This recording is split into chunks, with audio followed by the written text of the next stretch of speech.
previous question is defeated, we will amend the rule to bring on an extension of the Violence Against Women Act, which I have entitled the Protect Women Act of 2019. Without action, the Violence Against Women Act will expire tomorrow at midnight. Madam Speaker, I am a survivor of domestic violence. And as a survivor of domestic violence, I am calling on all of my colleagues to reauthorize this critical bill that helps women and children who have experienced the trauma and pain of abuse and who need our support.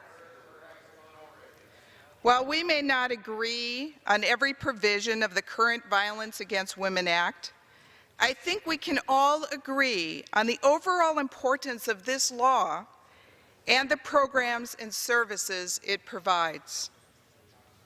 Since the Violence Against Women Act was first signed into law in 1994, it has played a vital role in supporting American women who have experienced domestic violence, sexual assault, dating violence, stalking, and trafficking, and improving our response to these crimes while we work to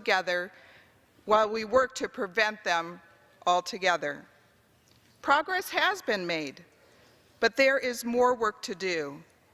In fact, according to the Centers for Disease Control, about 1 in 3 women and 1 in 6 men experience some form of contact sexual violence during their lifetime. I'm confident that every member of this body believes those statistics are unacceptable. I know that we agree that we must end domestic violence and care for victims left in its wake.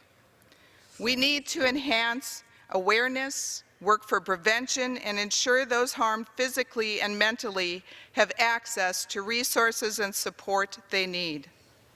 A clean extension of the Violence Against Women Act through the end of the fiscal year ensures that the law and the programs it supports remain in place. It ensures there isn't a lapse in services for those in need while we discuss ways that we can strengthen and improve it together.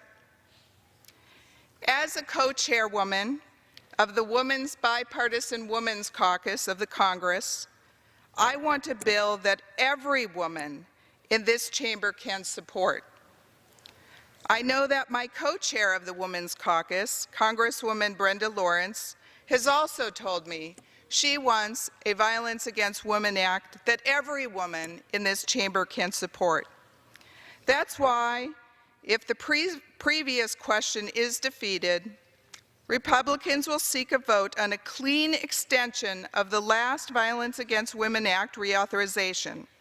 This will give us time, Republicans and Democrats, to work towards a bipartisan solution that helps women and girls, protects religious liberties, and protects women and children.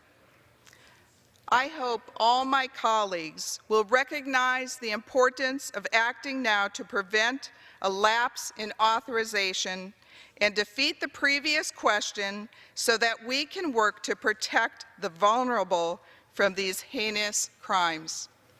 And I yield back. Gentleman from Colorado.